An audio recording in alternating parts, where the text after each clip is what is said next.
লাহাবাবুদের বাড়ির সামনে ঢালাও নাট মন্দিরে পাঠশালা। 5 বছরের ছেলে তখন গদাধর। পাত্তাড়ি বগলে করে ঢুকলো এসে সে পাঠশালায়। সকালে বিকেলে দুবার করে পড়া হয়। সকালে 2-3 ঘন্টা পড়ে স্নানাহারের ছুটি, বিকেলে এসে আবার সন্ধে পর্যন্ত। স্কুলের আর কিছুই ভালো লাগে না গদাধরের, শুধু আর কতগুলো ছেলে এসে যে জমেছে এইটাই মস্ত মজা। খুব করে খেলা করা যাবে, যেখানে যত বেশি প্রাণ সেখানেই তত বেশি লীলা। যদি ওই শুভঙ্করীটা না থাকতো, ও দেখলেই কেমন ধাঁধা লেগে যায় গদাধরের। কষ্টে সৃষ্টে যোগ যদি বা হলো, বিয়োগ আর কিছুতেই আয়ত্ত করতে পারল না। কি করেই বা পারবে? যোগে আছে সর্বক্ষণ, তাই যোগ করায়ত্ত। কিন্তু বিয়োগ আবার কি? কোথাও লয় ক্ষয় নেই, বিয়োগ বিচ্ছেদ নেই। এখানে পূর্ণ থেকে পূর্ণ গেলেও থেকে যায় পূর্ণ। পড়া বলতে বললেই মুশকিল, তার চেয়ে স্তোত্র প্রণাম দাও মুখস্থ বলে দিচ্ছে। বর্ণ পরিচয় করে পড়তে যাওয়াটাই ঠিক, কিন্তু গদাধরের উল্টো। তার পড়তে পড়তে বর্ণ পরিচয়। অঙ্ক দিলেই আতঙ্ক। অঙ্ক ফেলে তালপাতায় ঠাকুরের নাম লেখা অনেক অনেক আরামের। যার রাম তাই নাম। পাঠশালার ছুটির পর মধুযোগীর বাড়িতে গদাধর প্রহ্লাদ চরিত্র পড়ছে। ভিড় জমেছে চারপাশে। এমন শিশুর মুখে এমন মনোহরণ পড়া কেউ আর শোনেনি কোনো দিন।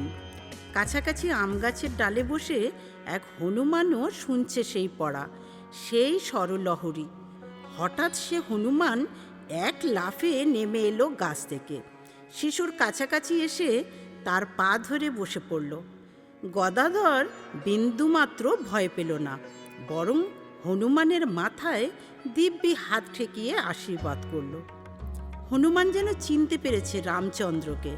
প্রণামের বিনিময়ে আশীর্বাদ নিয়ে এক লাফে আবার নিজের জায়গায় চলে গেল। তেমনি গোচারণের মাঠে গিয়ে গদাধর ব্রজের রাখাল হয়ে যাচ্ছে। সঙ্গে জুটছে সব শেথরা। কেউ হচ্ছে সুবল, কেউ শ্রীদাম, কেউ কেউ বা দাম বসুদাম। আর যে গদাধর সেই তো বংশীধর। চরে চরে কাছে আসে, গোধন আপন হাতে ঘাস ছিঁড়ে ছিঁড়ে খাওয়ায়। কখনো বা লাফিয়ে লাফিয়ে দোল খায় গাছের ডালে, কখনো বা পাড়ে কাপড় ছেড়ে রেখে ঝাঁপিয়ে পড়ে পুকুরে। কোচরে করে মুড়ি খায়, খেতে খেতে নাচে হাসে। একদিন তেমনি বাড়ুজ্জে বাগানের মাঠে গরু চড়াচ্ছিল সকলে। হঠাৎ গদাধর বললে, আয় সবাই মিলে আজ মাথুর গান গায়। গাইবি? সবাই এক বাক্যে রাজি। গাছের তলায় যাত্রা আরম্ভ হয়ে গেল। আজ কৃষ্ণ নেই, আজ রাধিকা, আজ কৃষ্ণকান্ত বিরোহিণী। কৃষ্ণ দেখেছিস এতদিন, আজ দেখ রায় কমলিনীকে। মাতুর বিরহের গান ধরল গদাধর। সৃষ্টির মহামৌনের মাঝে যে শাশ্বত কান্না প্রচ্ছন্ন হয়ে আছে, আপন হৃদয় নিকড়ে তা উৎসারিত করে দিল। কোথায় কোথায় তুমি কৃষ্ণ? কোথায় হে তুমি পরমতম আকর্ষণীয়? কবে আমার এই ক্ষুদ্র স্ফুলিঙ্গ মিলবে গিয়ে তোমার নির্বিকল্প নির্মাণহীনতায়? গাইতে গাইতে আচ্ছন্ন হয়ে পড়ল গদাধর।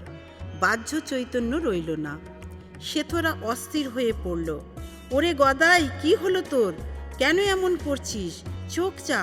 কেউ গায়ে ঠেলা দেয়, কেউ চোখে মুখে জল ছিটোয়, কেউ বা কি করবে বুঝতে না পেরে কাঁদে। কে একজন হঠাৎ কানের কাছে মুখ এনে বলে, কৃষ্ণ কৃষ্ণ হরে কৃষ্ণ। যে নামে অজ্ঞান সেই নামেই আবার জ্ঞান, যে নামে বৈরাগ্য সেই নামেই আবার প্রেম। প্রাণকর কৃষ্ণ নাম শুনে উঠে বসল গদাধর। কোথায় কৃষ্ণ? চারপাশে সব বালক বন্ধুর দল। এই তো তোরাই কৃষ্ণ, তোরাই কৃষ্ণ, সমস্ত সংসারই কৃষ্ণময়।